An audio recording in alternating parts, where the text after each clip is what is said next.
Hello friends, welcome to our channel. తెలంగాణలో 10వ తరగతి చదివిన వారు, అలాగే ప్రీవియస్లీ ఎగ్జామ్ రాసిన వారి గురించి రిజల్ట్ ఎప్పుడో ఎలా చెక్ చేసుకోవాలి, అలాగే రిజల్ట్లో ఎంతమంది పాస్ అయ్యారు, ఎంతమంది ఫెయిల్ అయ్యారు, దాని గురించి పూర్తిగా డెప్త్గా ఈటీవీ 9లో ఒక ఆర్టికల్ వచ్చిందన్నట్టు వీడియోలో వెళ్ళిపోయాం. ఫిబ్రవరి 2వ తేదీన ముగిశాయంట 10వ తరగతి విద్యార్థులు పరీక్ష సంబంధించిన జవాబు పత్రాలను మూల్యాంకన అంటే మల్టిప్లికేషన్ ఏదైతే ఉంటుందో ఎగ్జామ్స్ పేపర్స్ వాటిపైన కరెక్షన్స్, అలాగే వాటి మీద మళ్ళీ రాసే మార్కులు అవన్నీ క్యాలిక్యులేషన్ చేసేసి ఒక డాటా ఎంట్రీ అనేది చేసేస్తారు అన్నట్టు.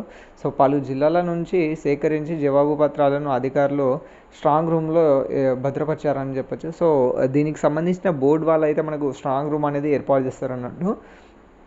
హైదరాబాద్లో మనకు ఉంది కదా, సో ఎస్ఎస్సి, సో దాంట్లో అయితే వాళ్ళు భద్రపరుస్తారు అన్నట్టు. సో దాని తర్వాత మనం ఇక్కడ చూసేసుకుంటే, సో ఈ సంబంధించిన ఏదైతే ఎగ్జామినేషన్ డిపార్ట్మెంట్ ఉంటుందో, సో ఫలితాలు అనేది ప్రాసెసింగ్ మరో 2 వారాల్లో అని చెప్పేసి కొనసాగుతుందని చెప్పచ్చు. సో కాగా 2023-24 విద్యా సంవత్సరానికి అయితే సంబంధించిన రాష్ట్ర వ్యాప్తంగా 5 లక్షల మంది విద్యార్థులు పరీక్షలకు రిజిస్ట్రేషన్ చేసుకున్నారు. వీరిలో 5,08,385 మంది విద్యార్థులు పరీక్షలు హాజరయ్యారంట. సో అటెండ్ అయ్యారు.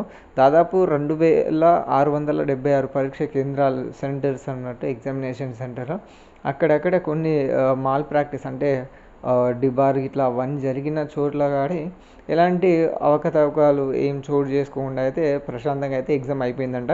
సో దాని తర్వాత అయితే ఎగ్జాము సజావుగా నిర్వహించేందుకు 2,676 మంది చీఫ్ సూపరింటెండెంట్, అలాగే 2,676 మంది డిపార్ట్మెంటల్ అధికారులు, వాటితో పాటు 30,000 మంది ఇన్విజిలేటర్లు అయితే విద్యాశాఖ అంటే ఎడ్యుకేషనల్ డిపార్ట్మెంట్ వాళ్ళని నియామకాలు చేసిందంట. సో 144 ఫ్లయింగ్ స్క్వాడ్ని ఏర్పాటు చేసింది అన్నట్టు, టీమ్స్ ఉంటున్నది అన్నట్టు.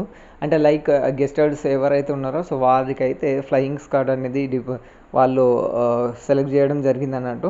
సో మొత్తానికైతే